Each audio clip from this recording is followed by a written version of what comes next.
Paz seja convosco. Louvamos o nome do Senhor por mais esse dia, por mais essa oportunidade de estarmos na sua casa, querendo aprender mais dele. Louvamos a Deus porque estas portas se abrem pela nossa saúde. Queremos pedir que o Senhor continue nos orientando, nos abençoando e nos guiando. Oremos. Senhor, em nome de Jesus, queremos colocar nossa vida nas Tuas mãos. Queremos agradecer, Pai querido, porque o Senhor nos concede mais um dia de vida. Pedimos que o Teu Espírito Santo, nesta manhã, esteja conosco, nos guiando, nos orientando, falando conosco, Pai.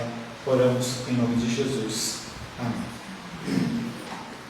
Quero mais uma vez saudar você com a paz do nosso Senhor Jesus Cristo. Amém. Vamos a Deus por mais esta oportunidade, por esse privilégio que nos dá de estar na sua casa. Muitas pessoas procuram satisfação em tantas coisas e nós temos satisfação no nosso Deus. Amém. Estamos meditando dentro da teologia da alegria sobre o tema a oração e fazendo o nosso breve resumo. Na semana passada nós falávamos sobre a condição de nós nos alegrarmos com as bênçãos do Senhor sem cometer idolatria. Falamos que para alguns essa pergunta pode ser sem sentido, mas para aqueles que querem realmente ser verdadeiros adoradores, que como o salmista fala, que mais tenho eu no céu? Uma coisa peço e a buscarei, que possa morar na casa do Senhor todos os dias da minha vida. Sim, essa pergunta faz diferença. Qual que é o limite em nós sermos gratos ao Senhor e nós sermos idólatras das nossas bênçãos? Se o nosso coração anseia por concentrar-se mais em Deus, isso não é um desejo idólatra. Mas e se nós desejamos mais as coisas do que a figura do abençoador? Ontem, Timão do Moisés, o campeão, mas qual é o limite disso? E nós vemos pessoas extrapolando, entendeu? A alegria de você ter o seu time ganhando a Libertadores. Política, nós estamos no dia hoje, do dia decisivo das nossas eleições, e qual é o limite disso? Porque as pessoas elas têm e podem ter predileções, isso não faz mal nenhum. O problema é se você coloca Deus como aquele que recebe a glória ou as pessoas. E no caso do futebol, as pessoas elas bagunçam bastante, entendeu? É uma idolatria e creio que em eles chegando ao Brasil, vão colocar um carro lá para eles andarem com bombeiros, os caras vão ficar ali. Entenda que, se você for olhar Salmos, você vai ver que o princípio de adoração ao Senhor é exatamente o princípio que você vê dentro do estádio de futebol. Arvorai pendões e bandeiras, em uma só voz, você vê o povo cantando. A gente acaba transferindo, em parte, eu não estou exagerando, o que era para ser para Deus, para coisas seculares e humanas. E quando você faz assim, sim, você está agindo de uma forma idólatra. Se coisas criadas, elas são vistas e usadas como dádivas de Deus, o nosso prazer nelas sempre é um prazer em quem as fez e não o privilégio de estar vivendo aquilo. E é algo que nós temos que aprender a lidar com as situações da vida, porque quando as situações elas são de revés, se você não tem essa ideia, esse pensamento, o que acontece é que você facilmente se desvia, porque você não consegue mais ver o Deus, você só vê a bênção. Se você só olha com o tempo as bênçãos do Senhor, quando elas faltam, o que acontece é que você parece que você está longe de Deus. E a gente esquece que o apóstolo Paulo disse que ele sabia viver tendo muito, tendo pouco, tendo fome, tendo saúde, tendo tudo certo. Eu não posso ouvir, falamos na semana passada ainda, eu não posso ouvir o gorjeio ou o canto de um pássaro simplesmente como um som. E nós falamos de vários exemplos. Quando você se depara com as manifestações de Deus na natureza, como você lida com isso? Isso chama-se manifestação teofânica, ou seja, é Deus se manifestando através da natureza. Estava ontem com a Rua saiu com a Luísa, e ela chegada, estava lá dando uma podadinha no jardim lá na frente, aí veio um beija-flor, aquela velocidade dele, parou assim, tipo daqui assim, na minha mão aqui, e aí eu fiquei olhando e falei, olha só, entendeu? Que passarinho lindo, ele voa para um lado, para o outro, e depois foi embora, entendeu? Manifestação da glória de Deus, manifestação do Senhor. Como que nós lidamos com esse tipo de situação? Temos que entender que as bênçãos materiais, que nós tivemos falando na semana passada, em especial no culto da noite, que a promessa do Senhor é do campo espiritual. Sim, Ele nos abençoa, mas nós não podemos viver buscando a Ele no sentido de bênçãos materiais. Elas são apenas um bônus que acompanha o real prazer das mensagens divinas. Falamos também que nós glorificamos a Deus sendo servidos por Ele. E aí nós vamos de encontro. Quando você fala de encontro é quando você choca. O encontro é quando você vai perto da pessoa. Cuidado com as suas orações. Deus vai de encontro, né? Porque eu quero fazer. Senhor, vai de encontro ao Moisés. Assim, tadinho do Moisés. Tá com a cara nele, né? Deus ele vai de encontro com essa situação de que nós temos que servir. Em muitas e muitas passagens no Antigo Testamento. E Jesus Cristo, de uma forma mais escandalosa, ele fala que ele não veio para ser servido, mas para servir. E quando Deus ele nos serve, Ele é glorificado. Quando nós achamos que nós podemos servir a Deus, é como se nós estivéssemos achando que Deus precisasse de alguma coisa nossa. É um pensamento totalmente diferente. E não quer dizer que você não pode evangelizar, você não pode pastorear, você não pode... Não é isso. Mas quando você acha que Deus precisa de você para fazer isso, aí você está agindo de uma maneira errada. Você está agindo de uma maneira pecaminosa. Porque o nosso Deus, Ele não age e Ele não precisa de mim e de você. Quando Davi ele se levanta dizendo que ia construir um templo para que Deus morasse, ele fala assim: eu nunca morei num templo construído por mãos humanas. Eu não preciso. Então a condição que nós temos que sempre buscar é a condição de Deus nos servindo. Atos 17, 24 e 25, não precisa abrir não, nós já meditamos na semana passada. O Deus que fez o mundo e tudo que nele existe, sendo Ele Senhor do céu e da terra, não habita em santuários feitos por mãos humanas, nem é servido por mãos humanas como se de alguma coisa precisasse, pois Ele mesmo é quem dá a todos a vida, respiração e tudo mais. Ele não precisa de você. E quando você ora, o tema da nossa oração, você está mostrando a sua dependência dEle. Por mais que o seu coração esteja acorde angustiado, você tem que parar e apresentar ao Senhor: Senhor, eu preciso de Ti. Sempre pensando que a bênção, o benefício que o Senhor vai te conceder, ele é simplesmente uma manifestação dEle. E aí você não pode focar na bênção, você tem que focar no Senhor que deu a bênção, sim? Então, se formos fazer... vamos louvar, vamos evangelizar, por dependência de Cristo. Dependência de Cristo. E o resultado também não é algo que nós temos que trazer para nós. É algo que nós temos que depositar nos pés dele. Vocês louvam o Senhor. Pai, isso é um prazer. Mas eu tenho que entender que isso é um privilégio de servir a Ele. Não é uma coisa que Ele precisa de mim. Olha, se não tiver o pastor Paulo, a igreja cristã semente de vida fecha. Não é esse o pensamento. O pensamento é: eu tenho o privilégio de estar fazendo algo em nome do Senhor. O problema é que as pessoas elas invertem isso. Elas acham que se elas não estiverem fazendo, Deus ninguém faz.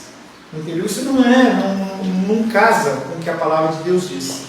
E aí finalizamos a semana passada falando que Deus, através de Cristo, Ele é servo, inclusive na sua segunda vinda. O que vai acontecer quando tocar a trombeta e nós formos passar pelo juízo? O que vai acontecer na primeira instância?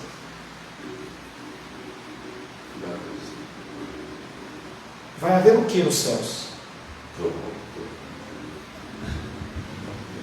Uma ceia. Lembra? O Senhor ele vai reunir os seus filhos. Nós vamos estar ali. Quem que vai nos servir? Ele. Ele vai nos servir. Ele vai nos servir. E nós lemos na semana passada Lucas 12, 35 a 37, que fala que o Senhor ele vai se cingir e vai nos servir. Bem-aventurados aqueles servos a quem o Senhor, quando vier, os encontre vigilantes. Em verdade vos digo que ele há de cingir-se, ou seja, ele vai se vestir de uma veste especial, dar para nós, os filhos, o lugar à mesa, e aproximando, ele vai fazer o quê? Nos servir. caramba, Jesus Cristo com o nome sobre todo nome. No fim dos tempos, o Senhor ele vai nos servir, porque assim Ele é glorificado. Em que sentido Deus é diferente dos outros deuses? Todos os outros deuses tentam conquistar a exaltação, fazendo as pessoas trabalhar por eles. Outros deuses precisam que pessoas façam coisas por eles. E aí a gente vê os católicos romanos carregando as suas imagens, aquelas divindades, aqueles ídolos, eles precisam ser carregados. Você vê festas ao redor do mundo para divindades, todas as suas festas precisam ser carregados. Eles não falam, eles não ouvem, eles não sentem cheiro. Nós somos chamados servos. Significa que devemos fazer exatamente o que nos é mandado, mas o Senhor insiste em servir, tanto nesta época, como na época vindoura, quando Ele vai renovar a sua glória. Por que Ele faz isso? Porque o cerne da sua glória e a plenitude da graça que transborda em bondade para com os necessitados. Quando você se apresenta a Deus como uma pessoa necessitada, Deus ele é glorificado. Por que Ele se manifesta aos simples e não aos inteligentes? Porque os inteligentes dentro do segundo mundo são pessoas que acham que sabem tudo e que não precisam de nada. Por isso que Ele fala que é mais fácil entrar um camelo, passar um camelo pelo buraco de uma agulha, do que um rico entrar no reino dos céus. Porque a pessoa ela acha que ela não precisa de nada. Por que uma pessoa rica ela vai orar para Deus? Porque tem tudo. Tem tudo. Os melhores médicos, se ela ficar doente, ela vai para os melhores médicos. Se ela precisar de algum recurso, ela vai no banco. E quando a gente menos tem, é que a gente mais se aproxima de Deus. Porque a gente percebe quão pequeno nós somos. Os ídolos são como um espantalho que não podem falar. Jeremias 10:5.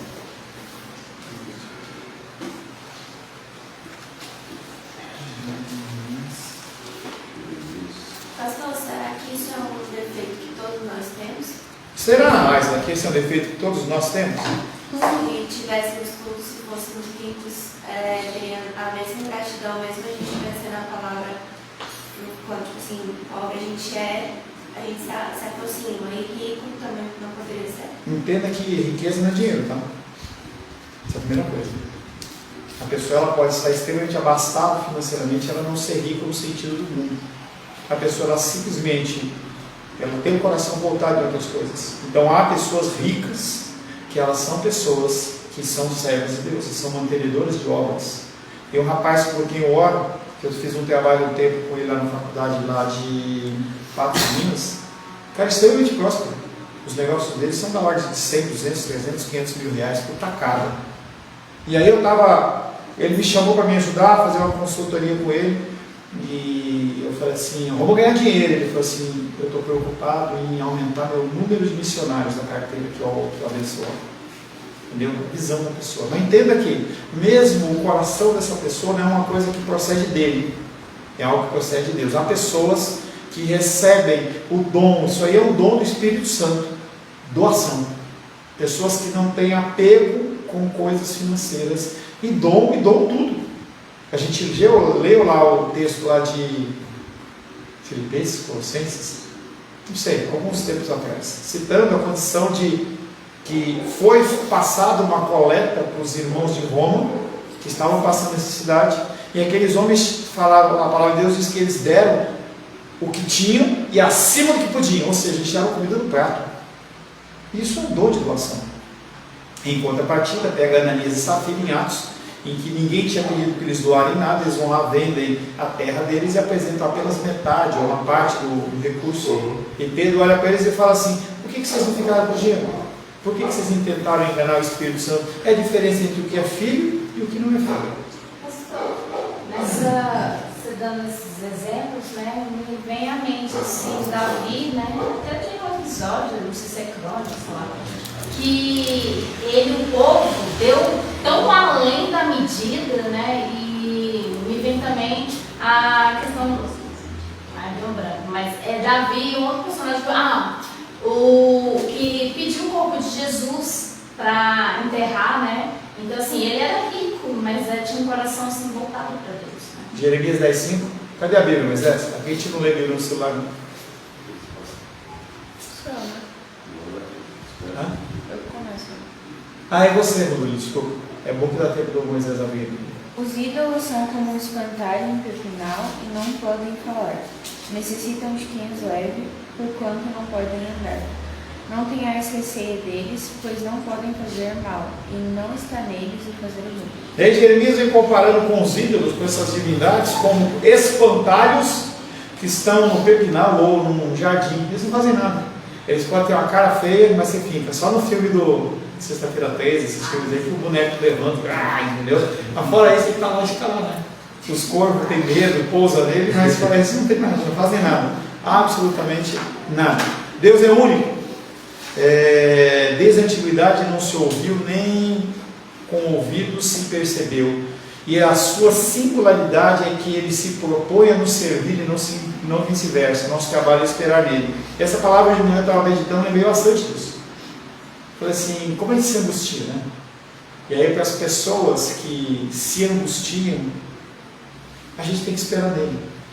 Essa é a condição. Esperar nele com confiança. E isso é uma guerra no nosso coração. Entenda que todos nós somos ansiosos, angustiados, dependendo da situação. E a situação que nos é apresentada, nós temos que simplesmente apresentar a Deus de oração e buscar versículos bíblicos que nos tragam conforto até que Ele assim o haja. E o princípio é que Ele está no controle de todas as coisas. Deus trabalha para aquele que nele espera. É o único Deus que faz isso. Os outros deuses querem, né? A gente vê aqueles desenhos lá, as pessoas sacrificando as virgens do vulcão para acalmar o vulcão, entendeu? Ele joga lá dentro, lá, entendeu? Fica pobre, entendeu? Mas os deuses, eles querem isso. Faço a amarração para o amor, entendeu? Traga a farofa, traga isso, entendeu? Porque eles precisam de alguma coisa, entendeu? Eles precisam que alguém os alimente dessa adoração, dessa confiança a Deus. Não precisa. Salmos 33, verso 20, 21 e 22. Salmos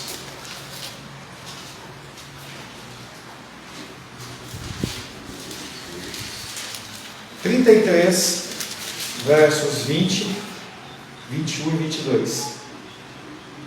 Nossa alma espera no Senhor, nosso auxílio e escudo. Nele, o nosso coração se alegra, pois confiamos no seu santo nome. Seja sobre nós, Senhor, a tua misericórdia, como de ti esperamos. Esperar. Isso significa parar e conscientizar-se com sobriedade, não com desespero, da nossa incompetência, da nossa completa dependência de Deus. Buscar conselho e ajuda no Senhor e esperar nele. Nós temos que buscar sempre nele. E se nós desenvolvemos no nosso coração a busca ao Senhor em coisas pequenas, a gente naturalmente, quando as coisas estiverem grandes, a gente vai saber fazer, vai buscá-lo. O problema é que a gente não busca o Senhor nas coisas pequenas.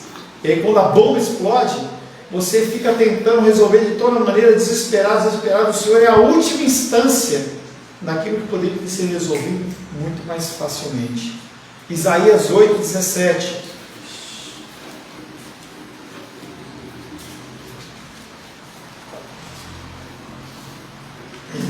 Esperai no Senhor, que esconde o seu rosto da casa de Jacó, e ele a aguardarei.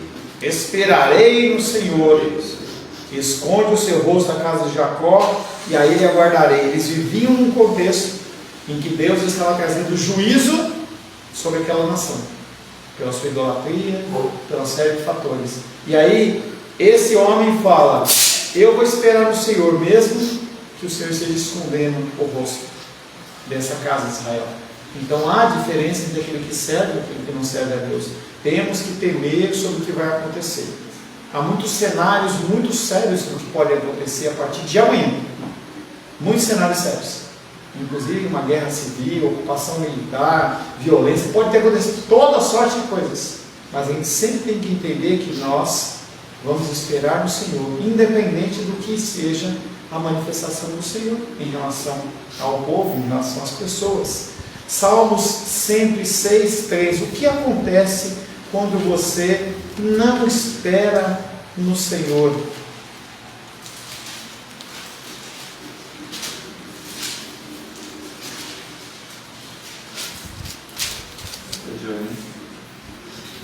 Bem-aventurados os que guardam a retidão e o que pratica a justiça em todo o tempo. Não. É 106:13. 106:13. 13 mais 10. Cedo, porém, se esqueceram das suas obras e não lhe aguardaram os desígnios. Tá? Nesse versículo, Deus está exortando o povo porque não esperou e tentou resolver sozinho. Cedo, porém, se esqueceram das suas obras. Primeira luta de dificuldade é a condição da palavra do semeador. A pessoa entra na igreja, recebe a palavra do Senhor, fica feliz, canta, dança, pula, aí vem a luta, vem o espinho. Como a pessoa reage? Ah, Deus não me ama. Em Ezequiel tem passagem que a pessoa fala assim: nós éramos mais felizes quando nós servíamos a Rainha dos Céus. Nós fazíamos bolo para elas, para a Rainha dos Céus. Os nossos maridos aprovavam, os nossos sacerdotes não falavam nada. E eu vou dizer mais para você uma coisa, Ezequiel: nós vamos continuar fazendo. As pessoas se esquecem das boas obras, nós nos esquecemos dos benefícios do Senhor. Numa semana você dá um testemunho, na outra semana você esquece que Deus, Ele é poderoso. Ele te dá um livramento, e aí na outra semana, porque faltou R$10, R$20, você fica desesperado. Nós ficamos desesperados.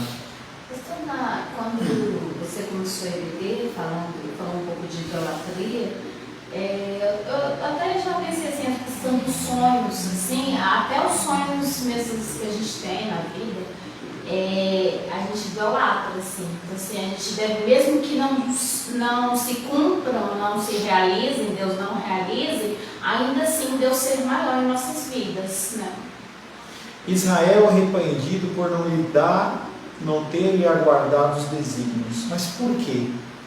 Porque ao não buscarem e esperarem pela ajuda de Deus, perderam a oportunidade de o glorificar. Sempre que você estiver diante de uma situação, a primeira opção é Deus. Sempre.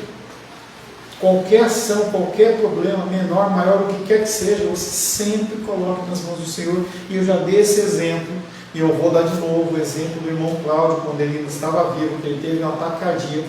E a filha dele falou assim: vamos ligar para o SAMU, vamos ligar para o SAMU. Ele falou assim: antes disso, ore. Nós temos que estabelecer essa prática nas nossas vidas. Oração, a nossa conversa com Deus. Isaías capítulo 30, verso 15.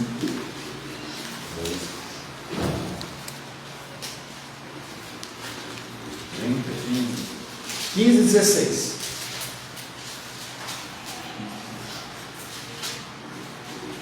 Porque assim diz o Senhor Deus, o Santo de Israel: em vos converterdes e em sossegardes está a vossa salvação, na tranquilidade e na confiança a vossa força. Mas não o quisestes.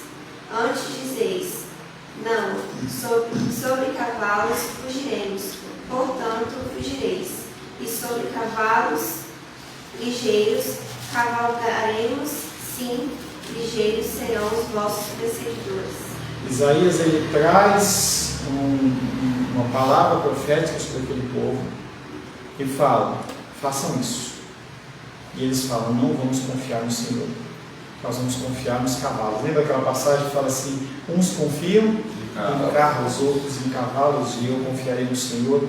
Uma ordenança de Deus é que quando o exército de Israel entrava na terra e dominava, eles tinham que queimar os carros e matar os cavalos, porque eles não poderiam colocar a confiança deles em coisas, e sim colocar a confiança deles em Deus. Então aqui aqueles homens falam assim: não, nós não vamos esperar não, nós vamos fugir em cima dos nossos cavalos. Verso 18, mais ainda. Por isso o Senhor espera, para ter misericórdia de vós, e se detém para se compadecer de vós, porque o Senhor é Deus de justiça. Bem-aventurado todos os que nele esperam. Tá? Então o Senhor está falando que Ele retém a justiça e o julgamento dele, muitas vezes pela ação da misericórdia. Porque Ele quer que nós nos convertamos nos nossos corações e confiemos nele. Nós temos que entregar as coisas nas mãos do Senhor.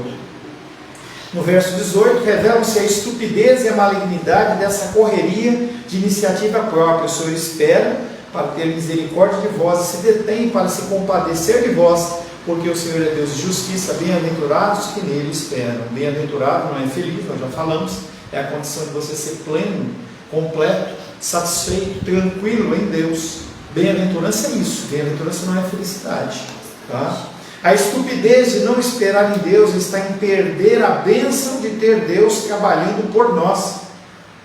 Então eu já comentei esse fato com vocês, em que eu moro numa casa em que para mim é uma casa cara demais para mim, e eu várias vezes eu já tentei mudar, e já falei com a Rosana, vamos mudar, vamos procurar. E na última vez que eu fiz isso, eu estava lendo com a Rayane, na nossa leitura de manhãzinha, e Deus falou através de um texto de Jeremias, exatamente um texto como esse: se você sair do lugar onde eu te coloquei, você vai sair daqui, você vai para onde você foi, você vai continuar com a aflição no seu coração. Eu comecei a chorar, Deus falou comigo. Ele falou: espera, aguarda. E essa condição de espera e aguarda é como um exercício físico. Você vai cada vez ficando mais forte. Tá? Eu não vejo nas mãos do Moisés calo nas mãos, mas quando eu fazia karatê, a gente tinha que ter calo. Tem muitos lutadores de artes marciais que eles criam calo, para quando o cara bater, não machucar, não doer. E Deus ele vai trabalhando essa condição no nosso coração, para que a gente possa cada vez confiar mais. Não há condição da graminha tranquila de Salmo 23 aqui na terra. Nós estamos caminhando, Deus nos dá descanso, nós continuamos caminhando. E as pessoas acham que elas sentam na grama e não fazem mais nada. É um exercício o resto da vida. A palavra hoje da noite que pediram para que eu pregasse lá é: exercita-te na piedade. Exercitar, Deus está falando, Paulo está falando Deus está falando através de Paulo com Timóteo: exercita-te na piedade, ou seja, a obrigação é nisso. Ele nos capacita e nós temos que cada vez mais nos exercitar. Cada vez mais nós temos que nos preparar, nós temos que ser cada vez mais prontos para exercer aquilo que o Senhor está nos solicitando, ou nos ordenando. A estupidez de não esperar em Deus está em perdermos a bênção de ter Deus trabalhando por nós. A malignidade de não esperar por Deus está em nos opormos à vontade de Deus de exaltar-se em misericórdia. Quando você quer resolver as coisas por sua conta, e não ora a Deus e não busca a Deus, você está sendo soberbo e você está tentando roubar a glória de Deus. Parece um pensamento até agressivo, mas é exatamente isso. Nós somos chamados a colocar os nossos problemas diante de Deus, todos eles. Deus exalta a si mesmo trabalhando por aqueles que nele esperam. A oração é a atividade essencial da espera por Deus, o reconhecimento da nossa incapacidade do seu poder, o pedido por sua ajuda, a busca do seu conselho. Assim fica evidente porque Deus manda tantas vezes que oremos. Seu propósito no mundo é ser exaltado por sua misericórdia.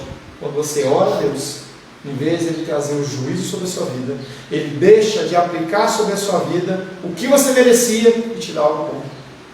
E assim Ele é glorificado. A oração é um antídoto para a doença da autoconfiança, que se opõe ao objetivo de Deus de obter glória ao trabalhar por aqueles que esperam nele. Autoconfiança.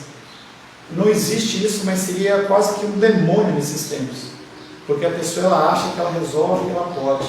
E a gente vê o contexto da sociedade, dizendo: eu não preciso disso, eu não preciso daquilo, eu vivo sozinho, eu não preciso daquilo, eu não preciso daquilo outro. A gente precisa. Nós somos seres sociais. Nós nascemos para viver em comunhão com outros seres humanos. É por isso que a internet é apenas uma opção, mas as pessoas elas se acomodam na internet. Elas se acomodam em assistir um culto online, que não é a mesma coisa você estar junto com os irmãos. Nunca foi e nunca vai ser.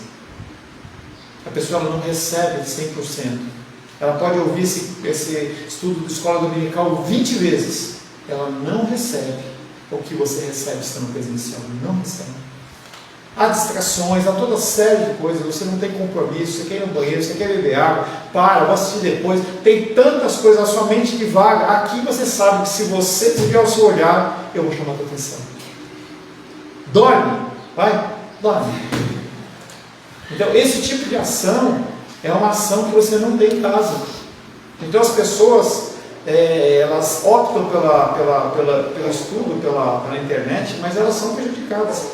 Quando tinha findado já a pandemia, minha mamãe, ela continuava assistindo o culto conosco, e ela falou assim, eu vou ficar com você. Eu falei, não, vá para a igreja, vá lá na sua igreja.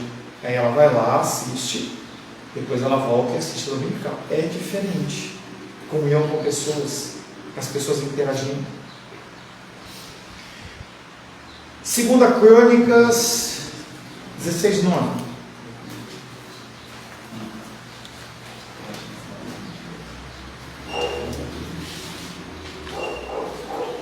Segunda Crônicas 16:9. Porque, quanto ao Senhor, seus olhos passam por toda a terra, para mostrar-se forte para com aqueles cujo coração é totalmente dele.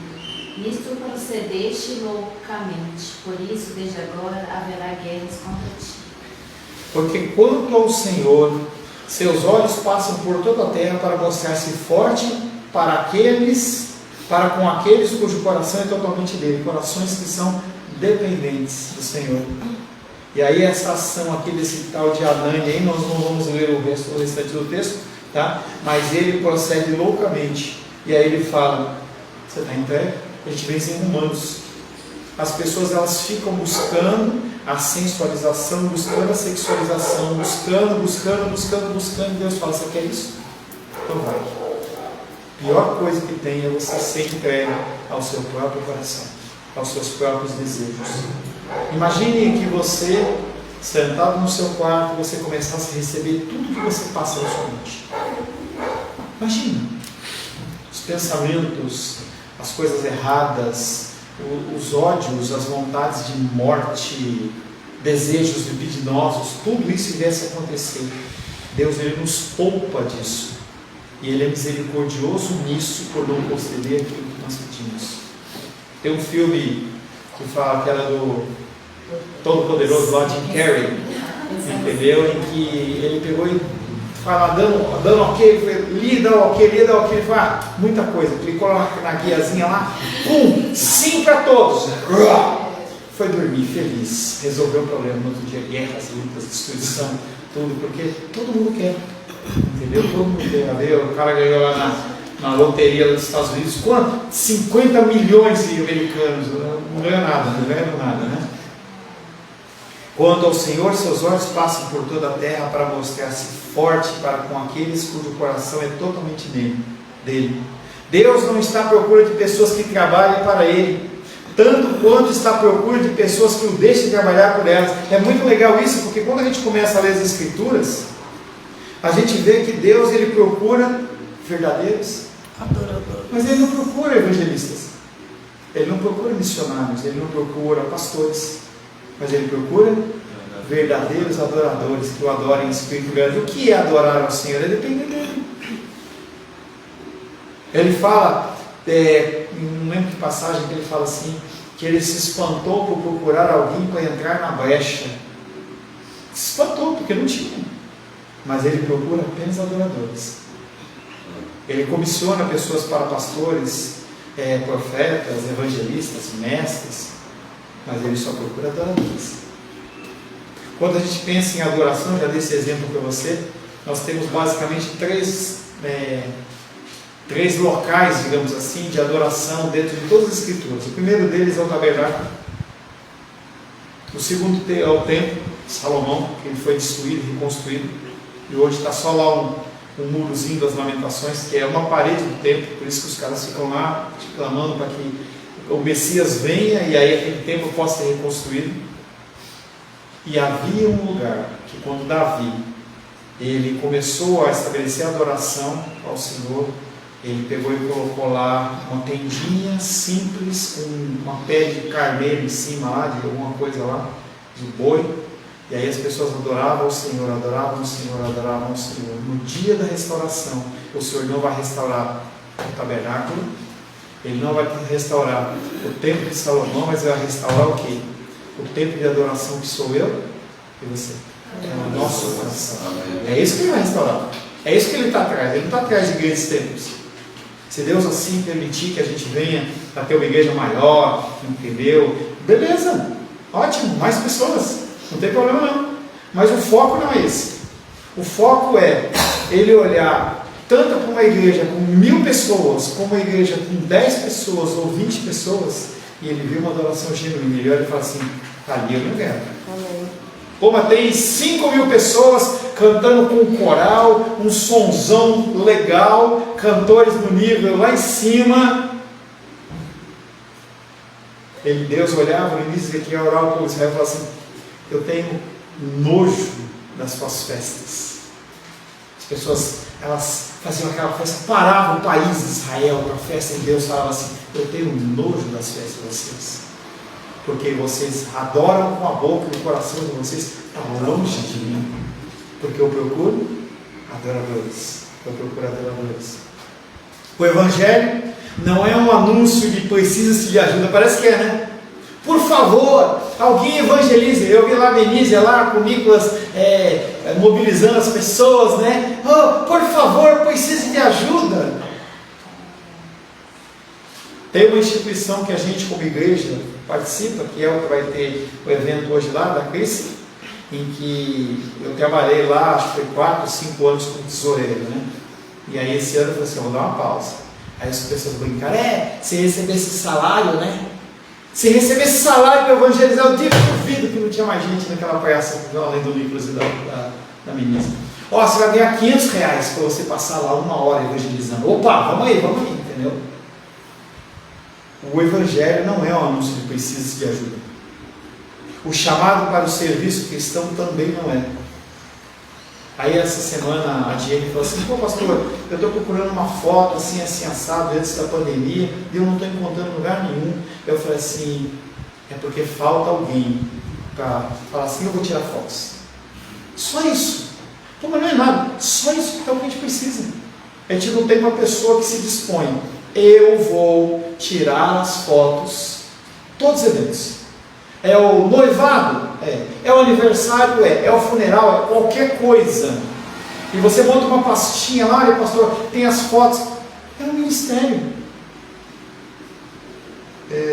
O chamado para o serviço cristão também não. Pelo contrário, o Evangelho nos ordena a desistir e pendurar um anúncio de precisas de ajuda. Esse é o sentido básico da oração. Quem precisa de ajuda é você, sou eu. Nós precisamos de ajuda. Assim, então, o Evangelho promete que Deus trabalhará por nós. Ele não transferirá a glória de ser o doador. É interessante, porque a gente esquece que Deus ele é o doador. Não somos nós que somos doadores.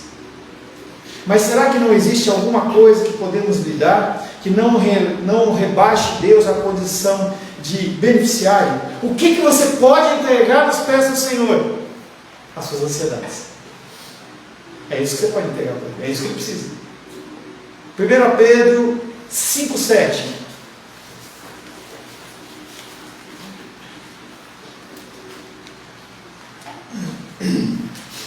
Primeira Pedro 5,7.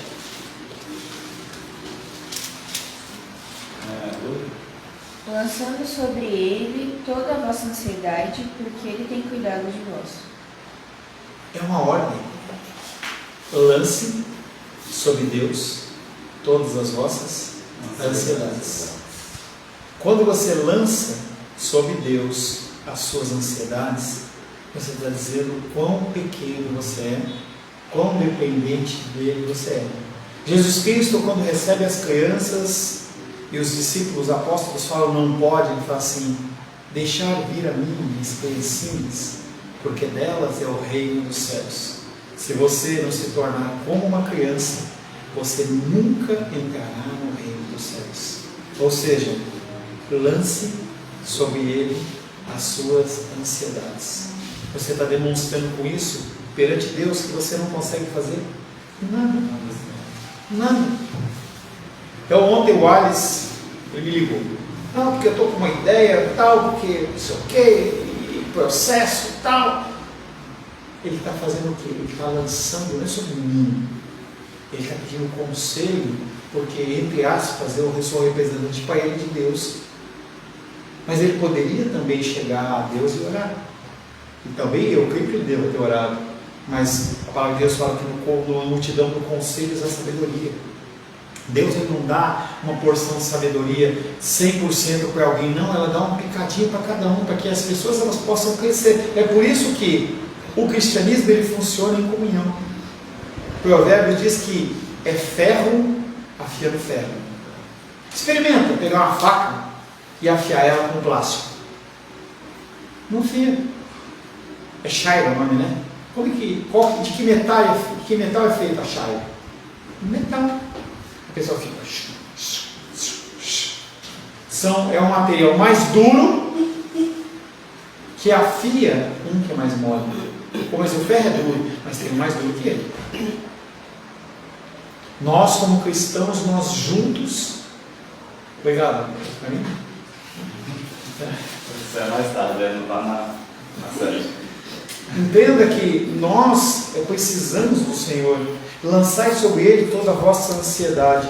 Pastor, você está sendo muito simplista. Quer dizer que as pessoas, exceto as pessoas que têm depressão biológica, que existe. Mas você queria tratar dessa maneira. Mas os outros 99%, se eles aprendessem a lançar as ansiedades deles nos pés do Senhor, acabou. Não, muito simplista, mas é. Eu vi um estudo, que você já deve ter visto, pessoas com depressão. Até tem um irmão que comecei a aconselhar essa semana passada, e talvez a esposa dele entre também. Tive essa semana conversando com eles. Eles católicos, está numa igreja do mistério, aquelas que o Moisés gosta de sábado. Você não foi lá no negócio do fogo lá? Você não foi lá, cara? Foi, mano. Então, cara. Oxi.